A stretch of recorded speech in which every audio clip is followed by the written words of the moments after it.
Hello guys, welcome to my YouTube channel nursing कीड़ा। तो आज हम स्टार्ट करने वाले हैं nursing BSc nursing second year का सब्जेक्ट पैथोलॉजी। वैसे तो पैथोलॉजी का सिलेबस बहुत ही छोटा है, लेकिन ये एग्ज़ाम पॉइंट ऑफ व्यू से काफ़ी इम्पोर्टेंट है।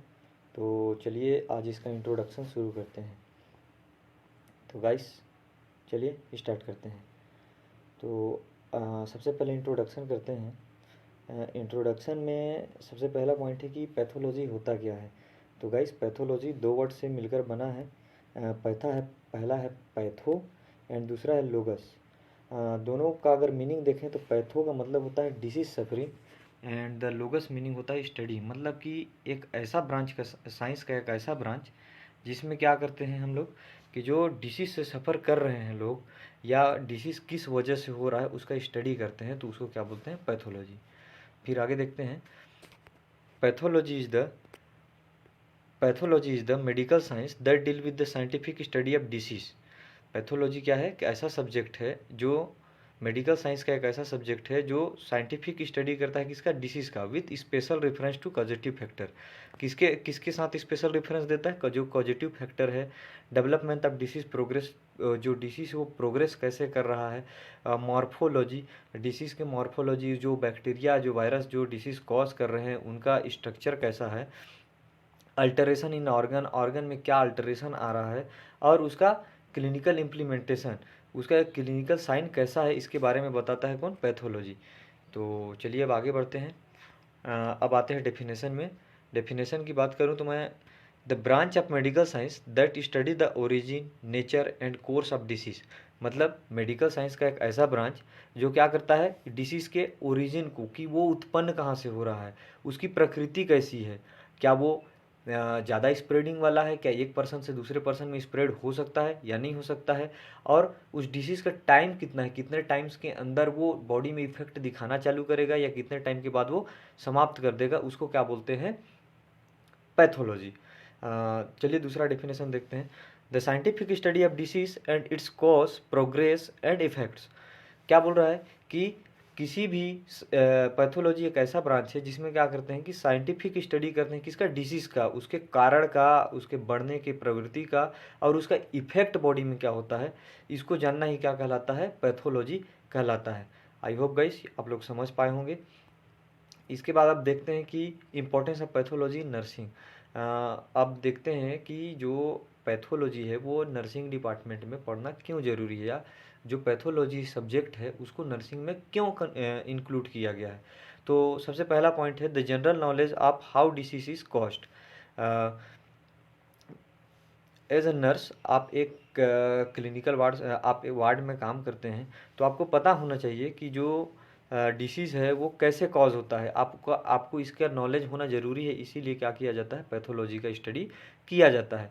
General patterns in classification of disease, जो डिसीज़ का क्लासिफिकेशन एक जनरल पैटर्न में होता है। एक बैक्टीरिया लाइक, जो ऐसे डिसीज़ जो बैक्टीरिया कॉज करते हैं, फिर ऐसे डिसीज़ आते हैं जो वायरस कॉज करते हैं, ऐसे डिसीज़ आते हैं जो फंगस कॉज करते हैं।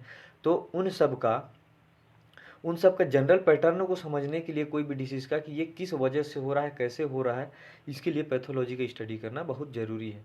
Evolution of disease from its cause and clinical presentation, जो डिसीज़ का उत्पत्ति कहाँ से हुआ है, इसका कारण क्या है, और इसके क्या साइन सिम्टम दिखेंगे, इसको जानने के लिए नर्सिंग में पैथोलॉजी का पढ़ना बहुत ही ज़रूरी है। नेक्स्ट है the sign and symptom of disease. Disease के साइन सिम्टम को जानने के लिए भी पैथोलॉजी का पढ़ना बहुत ही ज़रूरी है। आगे देखते हैं। Nature, spread and precaution to prevent common disease. जो भी डिसीज़ होता है उसकी प्रकृति कैसी है, वो स्प्रेड कैसे होता है, और उससे बचने के लिए हम लोग क्या क्या प्रिकॉशन ले सकते हैं कोई भी कॉमन डिसीज़ के लिए, उसको जानने के लिए भी पैथोलॉजी का पढ़ना बहुत ही इम्पोर्टेंट है। फिर नेक्स्ट है understanding the meaning of the term pathology. जो पैथोलॉजी टर्म है इसको समझने के लिए, और इसके साथ ही साथ इटियोलॉजी जो टर्म है, पैथोजेनेसिस है एंड प्रोग्नोसिस है। हालांकि मैं अभी आगे बताऊंगा कि इटियोलॉजी का मतलब क्या होता है, पैथोजेनेसिस और प्रोग्नोसिस का मतलब क्या होता है। ठीक है, नेक्स्ट देखते हैं। Understanding different types of mechanism which result in disease. जो डिफरेंट टाइप के मैकेनिज्म होते हैं डिसीज़ कॉज होने के, जैसे bio direct transmission, indirect transmission, कुछ डिसीज रिस्पायरेटरी ट्रैक्ट के थ्रू बॉडी में इंटर करते हैं, कोई फीको ओरल रूट के थ्रू। तो ये सब को जानने के लिए ही क्या करना है, पैथोलॉजी का स्टडी करना बहुत ही ज़रूरी है। इसके बाद है knowledge of pathology help in better understanding a patient and his disease. जो पैथोलॉजी का नॉलेज है वो जो पेशेंट होता है और उसके जो डिसीज़ है उसको समझने के लिए बहुत ही इम्पोर्टेंट है, क्योंकि जैसा जिस टाइप्स का डिसीज़ कॉज होगा जो पेशेंट है उनमें, तो वो उनका साइन सिम्टम उसी टाइप का दिखेगा। तो उसको समझने के लिए पैथोलॉजी का स्टडी बहुत ही ज़्यादा ज़रूरी है। फिर नेक्स्ट है to understand the alteration of structure and function of the body organ in disease condition. जो डिसीज़ कंडीशन में हमारा बॉडी कैसे रिएक्ट करता है, हमारे बॉडी में क्या चेंजेस होते हैं, हमारे बॉडी के ऑर्गन में क्या इफेक्ट आते हैं किसी भी डिसीज़ के कारण, उसको समझने के लिए भी पैथोलॉजी इंपॉर्टेंट है। To better understand about the cause of disease such a inflammation, degeneration, effect of circulatory disturbance, neoplasm etcetera. जो पैथोलॉजी क्यों पढ़ते हैं कि डिसीज़ को जानने के लिए कि किस वजह से जो डिसीज़ है वो कॉज हो रहा है, लेकिन साथ ही साथ कि उसमें इन्फ्लामेशन का प्रोसेस हो रहा है, डीजनरेशन मतलब कि सेल का कितना डीजनरेट हुआ, हमारे जो सर्कुलेटरी सिस्टम है, हार्ट, ब्रेन, उसमें क्या इफेक्ट पड़ा, इसके बारे में भी जानने के लिए पैथोलॉजी का स्टडी किया जाता है। To understand about the morphological changes during disease progression. जो मॉर्फोलॉजिकल चेंजेस है बॉडी में वो कैसा हो रहा है उसको जानने के लिए भी पैथोलॉजी का पढ़ना बहुत ही ज़रूरी है। फिर नेक्स्ट आता है to understand stage at which the patient disease is. अब देखिए जो डिसीज़ होता है उसके बहुत सारे स्टेज होते हैं, जैसे कि एक्यूट स्टेज होता है, फिर क्रोनिक स्टेट आता है, वैसे ही एक माइल्ड स्टेट, फिर मॉडरेट स्टेट, फिर सीवियर स्टेट। तो जो पेशेंट है उसका डिसीज़ का कंडीशन कौन से स्टेट में है ताकि हम उसके ट्रीटमेंट उसी के अकॉर्डिंग कर पाएँ, इसके लिए भी पैथोलॉजी का पढ़ना बहुत ही ज़रूरी है।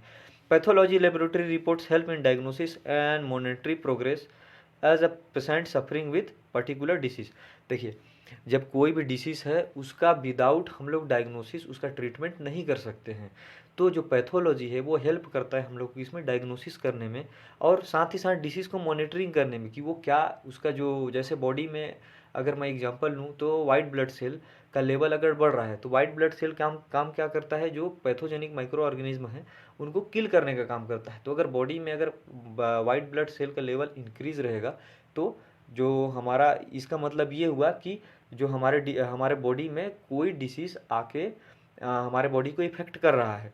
तो इसी वजह से हम लोग लेबोरेटरी इन्वेस्टिगेशन करते हैं ताकि हम लोग एग्जैक्ट कॉज को जान सकें आखिर किस वजह से कॉज हुआ है, और उसको और हम बार बार जब रूटीन एग्जामिनेशन करेंगे तो उससे ये पता चल जाएगा कि डिसीज़ अभी बढ़ते कंडीशन में है या डिक्रीजिंग कंडीशन में, यानी कि वो डिसीज़ बढ़ रहा है कि घट रहा है। अब आइए चलिए पढ़ते हैं कुछ टर्मिनोलॉजीज़ को जो कि पैथोलॉजी को आगे हम लोग को पढ़ने में हेल्प करेगा।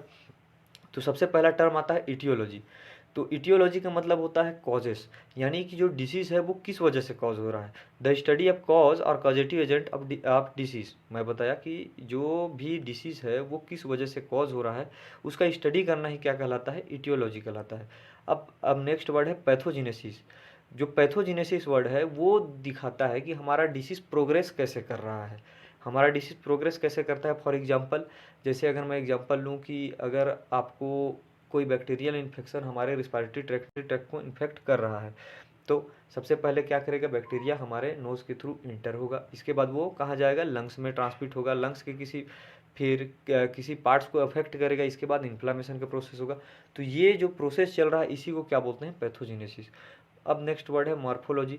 Study of structure changes in disease. Morphology का मतलब क्या होता है कि जो भी स्ट्रक्चरल चेंजेस हो रहा है बॉडी में डिसीज़ की वजह से उसी को क्या बोलते हैं, मॉर्फोलॉजी। फिर है हाइपरमिया। मिया वर्ड का मतलब होता है blood, hyper that means increase. तो जो क्या हो जाएगा कि increase the blood flow to the organ, जो बॉडी में जो ब्लड फ्लो है उसका लेवल क्या हो जाएगा, आर्गन के पास ब्लड फ्लो बढ़ जाएगा, उसको क्या बोलते हैं, हाइपरमिया। नेक्स्ट है हाइपरप्लेसिया। हाइपरप्लेसिया का मतलब होता है increase in number of the cell. आपने कैंसर सुना ही होगा, कैंसर में क्या होता है कि जो रैपिड ग्रोथ होता है जिस वजह से क्या हो जाता है कि सेल का नंबर क्या हो जाता है, बॉडी में इंक्रीज हो जाता है। तो उसी जो सेल का नंबर बॉडी में इंक्रीज होता है उसको हाइपरप्लेसिया के नाम से जाना जाता है। फिर है हाइपरट्रॉफी। हाइपरट्रॉफी का मतलब होता है increase size of the cell, मतलब जो साइज है सेल का वो बढ़ जाना, चाहे वो कोई भी कंडीशन हो, चाहे वो पैथोलॉजिकल कंडीशन हो या हमारे बॉडी के रिस्पॉन्स के कंडीशन में प्रोड्यूस हो रहा है। अगर सेल का साइज अगर इंक्रीज हो रहा है तो हम उसको क्या बोलेंगे, हाइपरट्रॉफी। अब नेक्स्ट है हाइपोप्लेसिया। जैसे हाइपरप्लेसिया में क्या हो रहा था, इंक्रीज हो जा रहा था नंबर ऑफ सेल का, लेकिन हाइपोप्लेसिया में क्या हो जाएगा कि जो नंबर ऑफ सेल हैं वो क्या हो जाएंगे, डिक्रीज हो जाएंगे। हाइपोक्सिया, हाइपोक्सिया वर्ड आपने पहले भी सुना होगा। हाइपोक्सिया का मतलब होता है कि lake of oxygen in the tissue, यानी कि जो टिश्यू के पास जितना भी बॉडी रिक्वायरमेंट है ऑक्सीजन का, वो रिक्वायरमेंट पूरा नहीं हो पा रहा है, तो ऐसे टर्म को क्या बोलते हैं हम लोग, हाइपोक्सिया बोलते हैं। इस्चेमिया, इस्चेमिया का मतलब क्या होता है, decrease blood supply to the organ, यानी कि जो ब्लड सप्लाई है ऑर्गन में वो उसका क्या हो जाना, डिक्रीज हो जाना ही क्या कहलाता है, इस्चेमिया कहलाता है। अब नेक्स्ट वर्ड आता है, नेक्स्ट वर्ड है नेक्रोसिस। नेक्रोसिस दैट मीन्स कि डेथ ऑफ सेल और टिश्यू। देखिए कोई भी डिसीज कंडीशन होता है वो जाके किसको अफेक्ट करता है, ऑर्गन को, सेल को, टिश्यू को। तो क्या होता है कि जो टिश्यू क्या होता है धीरे धीरे क्या हो जाता है, डिस्ट्रक्ट हो जाता है, और डिस्ट्रक्ट होने की वजह से क्या हो जाता है, सेल का डेथ हो जाता है। तो सेल का डेथ होना ही क्या कहलाता है, नेक्रोसिस कहलाता है।